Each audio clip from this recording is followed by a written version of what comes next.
आप देख रहे असम दर्पण और असम दर्पण से मैं जवाहरलाल पांडे एक बार फिर मैं आ गया वही मंगल पांडे चौक जो घुंघरू बाईपास के पास है। यानी कि आप मेडिकल से आएंगे और एनआईटी से आएंगे तो दोनों के बीच में यह स्थल है।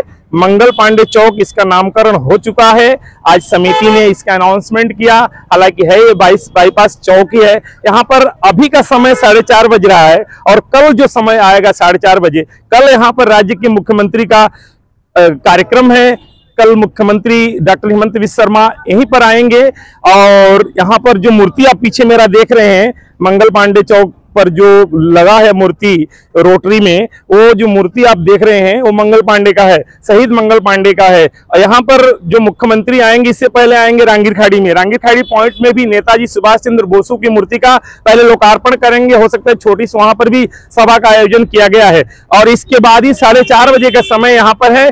और मंगल पांडे मूर्ति स्थापना समिति है वो चकाचौंध रोशनी के बीच, सुंदर एक व्यवस्था के बीच कल एक लोकार्पण का जो कार्यक्रम रखी है मंगल पांडे स्थापना समिति, इसके पास ही आपको बगल में एनआईटी से जब आएंगे और इस मंगल पांडे चौक से जब जो ही आप एनआईटी की तरफ जाएंगे तो बीच में वहां पर एक पंडाल बना है। उसी पंडाल में राज्य के मुख्यमंत्री का कल कार्यक्रम है। वहां पर बड़ा सभा स्थल रखा गया है और उसी सभा में राज्य के मुख्यमंत्री उन अरुणोदय की बात करेंगे, उन महिलाओं को जो अभी अभी जो 10-10 हजार रुपए घर घर दिया गया है उसकी बात वो करेंगे। और भी जितने भी राज्य में अन्न का मुद्दा है, स्कूल का मुद्दा है, जो उनके माध्यम से जो सरकारी जो आवंटित हो रहा है, योजनाएं जो दी जा रही है, उसका कल और एक बार से जोर से यहाँ पर वो कहेंगे ताकि जो यहाँ की जनमानस है, जो बराक बिलिक जनमानस है, जो असम की जनमानस है, उन्हें पता चले कि जो असम की भाजपा सरकार है, अगप की संयुक्त जो सरकार है, ये क्या कर रही है, क्या क्या इनकी योजनाएं हैं, कल आपको सुनने को मिलेगा। तो आप जरूर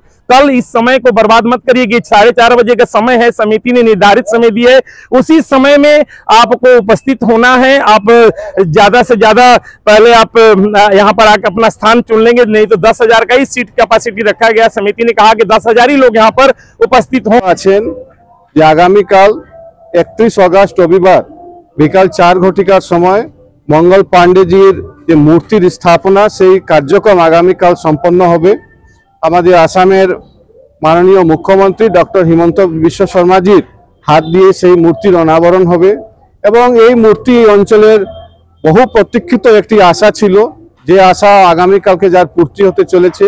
এবং এই মূর্তি নির্মাণের লক্ষ্যে, এই মূর্তি নির্মাণের জন্য এই অঞ্চল সহ সমস্ত বরাকের বিভিন্ন শ্রেণী, বিভিন্ন বর্গের লোকেরা আমাদেরকে সাহায্য এবং সহযোগিতা করেছেন এবং সমাজের প্রত্যেকটি শ্রেণীর জনগণের সাহায্যের মাধ্যমে এই মূর্তি নির্মিত হয়েছে এবং আগামী কালকে এই মূর্তি সবার জন্য খুলে দেওয়া হবে। এই মূর্তি শুধু এখানে মঙ্গল পান্ডেজির মূর্তি স্থাপনা নয়, মঙ্গল পান্ডেজির আদর্শ, মঙ্গল পান্ডেজির যে বিচার এই অঞ্চলে জনমানসে ব্যাপ্ত হোক, এই আশা নিয়ে আমরা এই মূর্তিকে এখানে স্থাপিত করেছি।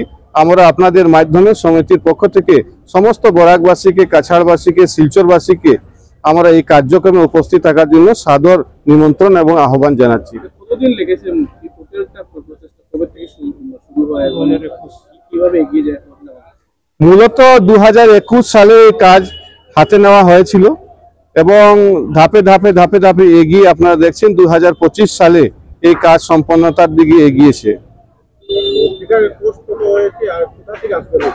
এই মূর্তি বিখ্যাত শিল্পকার, পশ্চিমবঙ্গের বিখ্যাত শিল্পকার চন্দ্রশেখর দাস দ্বারা নির্মিত এবং এই মূর্তি প্রায় 15 লক্ষ টাকা এই মূর্তি নির্মাণে ব্যয় হয়েছে। মূর্তি নির্মাণে 3 মাস লেগেছে। এটা ব্রোঞ্জ দিয়ে নির্মিত এই মূর্তি, 10 ফুট উঁচু মূর্তি। মেশানো ছিল যেটা মুখ দিয়ে কেটে তারপর রাইফেলে ভরে গুলি চালাতে হতো। তো সেইটাতে উনি ধর্মীয় এবং স্বাধীনতা, ভারতের যে স্বাধীন চেতা, সেই প্রথম ওনার মধ্যে অগ্নি বিস্ফোরিত হয়েছিল এবং উনি দেখিয়েছিলেন 1857 ইংরাজিতে যে ভারতবাসী কোনো অংশে পরাধীন থাকতে চায় না, অত্যাচারিত হয়ে থাকতে চায় না। ওরা ভারতের স্বাধীনতা, জাতি ধর্ম নির্বিশেষে ওরা নিজেকে মুক্ত করে স্বাধীনভাবে বাঁচতে চায়। সেই মহান ব্যক্তিত্বের আগামীকালকে আমাদের মাননীয় মুখ্যমন্ত্রী হেমন্ত বিশ্ব শর্মা এসে এই মূর্তির যে করেছি সেটা অনাবরণ করবেন এবং উনি এইখানে একটা জনসভাও করবেন। তার জন্য আমি প্রথমেই হেমন্ত বিশ্ব শর্মা, যিনি কর্মা আসামের মুখ্যমন্ত্রী এবং ভারতীয় 2-4 জন মুখ্যমন্ত্রীর মধ্যে যার নাম আছে, উনি কালকে এসে এটা অনাবরণ করার জন্য আমি প্রথমে কৃতজ্ঞতা করছি, ওনাকে কৃতজ্ঞতা জানাচ্ছি। এই যে মূর্তি স্থাপন হচ্ছে এইটা 2021 সন থেকে এইখানে আমরা প্রচেষ্টা চালিয়ে যাচ্ছি এবং বিভিন্ন সময় নানা মানে অসুবিধার সম্মুখীন হয়েছি। তারপর আমাদের মাননীয় মন্ত্রী কৌশিক রায় মহাশয় এই ব্যাপারে আমাদেরকে সহযোগিতা করেছেন এবং ওনার প্রচেষ্টায় এইখানে আমরা মূর্তি স্থাপন করতে পারছি, সেটা আমি নির্দ্বিধায় বলতে পারবো। এইখানে আমাদের ভারতীয় জনতা পার্টির যারা এমএলএ আছেন, আমার পাশে ধলাইয়ের এমএলএ আছেন, আমার ঘুঙুর থেকে সবাইকে আমরা আমন্ত্রণ করতে পারছি না। আমি আপনাদের মারফতে কাছাড় তথা বরাক ভ্যালির বাসীকে ধর্ম নির্বিশেষে এইখানে আমি আমন্ত্রণ জানাচ্ছি, যাতে কালকে মুখ্যমন্ত্রীর এইখানে সুন্দরভাবে উপস্থিত হয়ে সম্পন্ন হয় এবং এইটা দৃষ্টিনন্দন একটা জায়গা হবে।